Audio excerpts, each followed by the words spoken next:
నమస్తే, నేను మీ జర్నలిస్ట్ వసంత్. తెలంగాణ రాష్ట్ర ప్రభుత్వం తెలంగాణలో పత్తి కొనుగోలును ప్రారంభించింది. అంటే దాదాపుగా తెలంగాణ రాష్ట్ర వ్యాప్తంగా 317 సీసీఐ కేంద్రాలను ఏర్పాటు చేసింది. అంటే రాష్ట్ర వ్యాప్తంగా కూడా ఎన్ని వేల టన్నులున్నా, ఎన్ని లక్షల టన్నులున్నా మొత్తం పత్తి మేమే కొంటాం. దళారులు ఎవరు లేరు, ఇక బయట మార్కెట్లోకి వెళ్లాల్సిన అవసరం కూడా లేదు అని చెప్పేసి సీఎం రేవంత్ రెడ్డి కూడా గతంలో కూడా చెప్పిన పరిస్థితి ఉంది. సో దీనికి సంబంధించే నిన్న మంత్రి పొంగులేటి శ్రీనివాసరెడ్డి ఖమ్మంలో సీసీఐ కేంద్రాన్ని ఏర్పాటు చేశారు. రాష్ట్ర వ్యాప్తంగా 317 సీసీఐ కేంద్రాలు అయితే ఏర్పాటు చేస్తామని చెప్పేసి ఇప్పటికే మంత్రి చెప్పిన పరిస్థితి అవుతుంది. ఇక జిల్లా స్థాయిలో దీనికి సంబంధించి పర్యవేక్షణ కమిటీలు కూడా ఏర్పాటు చేశారు.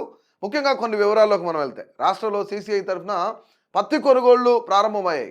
ఖమ్మం జిల్లాలోని గోల్తండా వద్ద సీసీఐ కేంద్రాన్ని రెవెన్యూ శాఖ మంత్రి పొంగులేటి శ్రీనివాసరెడ్డి మంగళవారం లాంఛనంగా ప్రారంభించారన్నమాట.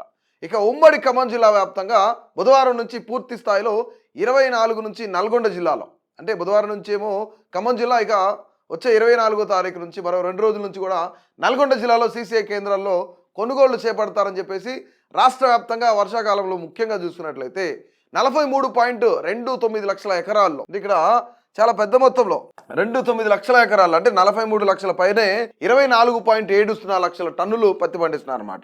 దాదాపుగా 43.5 లక్షల ఎకరాల్లో 24.5 లక్షల టన్నులు పత్తి పండిస్తా ఉన్నారు. ముఖ్యంగా వీటన్నింటినీ కూడా మేమే కొనుగోలు చేస్తాం. అక్టోబర్ 1 నుంచి పత్తి కొనుగోలును ప్రారంభించాలని చెప్పేసి రాష్ట్ర ప్రభుత్వం కూడా ముఖ్యంగా ఆలోచన చేస్తోంది. ఇక సీసీఐ మిల్లర్ల మధ్య జాబోక్ ఏదైతే ఉందో, ఇక నిబంధనలపై ప్రతిష్టంభన ఏర్పడింది అనమాట. ఇక వ్యవసాయ శాఖ మంత్రి తుమ్మల నాగేశ్వరరావు కూడా 2 వర్గాల మధ్య చర్చలు జరిపి అంగీకారం కుదర్చడంతో ఈ నెల 10వ తేదీ నుంచి టెండర్ల ప్రక్రియ అయితే ప్రారంభమవుతుంది.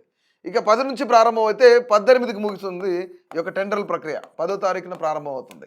వీటి ద్వారానే, ముఖ్యంగా సీసీఐ కేంద్రాల ద్వారానే రాష్ట్ర వ్యాప్తంగా ఎన్ని లక్షల టన్నులు ఉన్నా సరే ఖచ్చితంగా రాష్ట్ర ప్రభుత్వమే కొనుగోలు చేయబోతుంది అని చెప్తున్నారు. ఇక్కడ జిల్లా కలెక్టర్లు 317 కొనుగోలు కేంద్రాల ఏర్పాటుకు సంబంధించిన నోటిఫికేషన్ కూడా జారీ చేశారు. దీనికి అనుగుణంగానే సీసీఐ కొనుగోలును ప్రారంభించింది.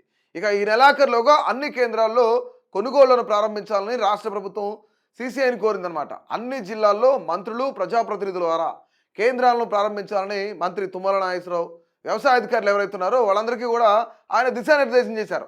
ప్రతిరోజు కొనుగోళ్ల తీరుతన్నులపైన తమకు సమగ్ర సమాచారం అందించాలని చెప్పేసి ఆయన ముఖ్యంగా కోరటం జరిగింది, సూచించారు కూడా ఆయన. గతంలో తాత్కాలిక రిజిస్ట్రేషన్ల జారీ, సీసీఐ కేంద్రాల వద్ద తప్పుడు తూకాలు వంటివి, అంటే ఇవన్నీ కూడా కొన్ని అవకతవకలు జరిగేవి అని చెప్పేసి బయటకు వచ్చినాయి అనమాట.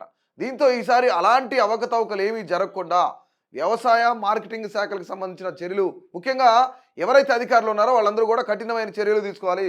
ఇలాంటి లోటుపాట్లు, రైతులకు అన్యాయం జరగొద్దు. రైతు సాగు చేసిన పత్తి విస్తీర్ణం వివరాలు కూడా ప్రభుత్వం ఆన్లైన్లో నమోదు చేయించి, అంటే ఆ జాబితాను సీసీఐకి ఇచ్చిందనమాట. దీని ఆధారంగానే సీసీఐ స్లాట్ బుకింగ్ కోసం ఇక కపాస్ కిసాన్ ఇక్కడ ముఖ్యంగా చూసుకున్నట్లయితే ఒక యాప్ ద్వారా వాళ్ళు ప్రారంభిస్తూ ఉన్నారు. ముఖ్యంగా వీటన్నిటిని కూడా కొనుగోలు చేయాలంటే రైతులందరికీ కూడా ఖచ్చితంగా ఆ యొక్క యాప్లు రిజిస్టర్ చేసుకోవాలి, ధృవీకరించాలి అని చెప్పేసి చెప్తున్నారు. దీనిలో రైతులు తమ పంట విస్తీర్ణం, సాగైన పత్తి వివరాలు, ఆధార్, బ్యాంక్ ఖాతా సమాచారం మొత్తం కూడా నమోదు చేస్తే స్లాట్ బుకింగ్ అనేది ఇస్తారనమాట. దీనికి సంబంధించి రైతుల పత్తిని కొనుగోలు కేంద్రాలకు తీసుకురావాల్సిన తేదీలు కూడా వాళ్ళు ఖరారు చేస్తారు. ఏ స్లాట్ ఫ్రీగా ఉంది, ఏ రోజు తీసుకురావచ్చు, ఏంటి అనేది, వాటి చూడ అనేది పూర్తిగా యాప్ ద్వారా చేయొచ్చు అని చెప్పేసి ప్రభుత్వం కూడా చెప్తుంది అనమాట. ఇప్పటికీ 21,07,272 మంది రైతులు రిజిస్టర్ చేసుకున్నారు. అంటే దాదాపుగా 21 లక్షల మంది పైనే 21 లక్షల మంది పైనే ఈ యాప్ ద్వారా రిజిస్ట్రేషన్ చేసుకున్నారు. మరొక 20 లక్షల పైనే రైతులు ఇంకా రిజిస్ట్రేషన్ చేసుకోవాల్సిన వాళ్ళు చాలామంది ఉన్నారనమాట. అంటే గత ఏడాది 41 లక్షల మంది రైతులు విక్రయిస్తే దీన్ని పూర్తిగా ఈ పత్తి విక్రయించారనమాట. అంటే మరో 20 లక్షల మంది యాప్లో నమోదు చేసుకోవాలి. ముఖ్యంగా 40లో దాదాపుగా సగం రిజిస్ట్రేషన్ చేసుకుంటే మరొక సగం అయితే ఇంకా ఉన్నారు, రైట్. ఇంక 20 లక్షల మంది కూడా యాప్లో నమోదు చేసుకోవాలి. ఇక ఓటీపీ రాకపోవడం, ఫోన్, ఆధార్ నంబర్లు తప్పుగా నమోదు వంటి సమస్యలు ఏదైనా తలెత్తితే వ్యవసాయ ఎవరైతే అధికారులు ఉన్నారో ఆ అధికారుల ద్వారా సరి చేసుకునేందుకు ప్రభుత్వం కూడా అనుమతించింది. ఇక పత్తి కొనుగోళ్లు పర్యవేక్షణ కోసం జిల్లా కలెక్టర్ అధ్యక్షతన కమిటీలను కూడా ఏర్పాటు చేశారు. అంటే రైతులకు ఎక్కడా కూడా సమస్యలు రాకుండా, ఎలాంటి ఇబ్బందులు రాకుండా, మనం గతంలో చూసాం ఏదైతే తూకం వేసేటప్పుడు కానీ వ్యవసాయ అధికారులు కానీ కొన్ని అవకతవకలకి తావు ఇచ్చారు. బట్ అలాంటిది లేకుండా డైరెక్ట్గా జిల్లా కలెక్టరే కొన్ని కమిటీలను కూడా ఏర్పాటు చేస్తున్నారు. వ్యవసాయ శాఖ ఏఈఓ ఎవరైతే ఉన్నారో, కార్యదర్శి కానీ, సీసీఐ ప్రతినిధి కానీ, పోలీస్ అధికారి కానీ, రైతులు, అంటే ప్రతి ఒక్క ఇందులో కూడా అందరూ ఇన్వాల్వ్ అయ్యేలాగా ఈ కమిటీలు రైతుల సమస్యలను సత్వరమే పరిష్కారం చేయడానికి, దీంతోపాటు 9 ఉమ్మడి జిల్లాలకు సంబంధించి ప్రత్యేక అధికారులు కూడా నియమించారు.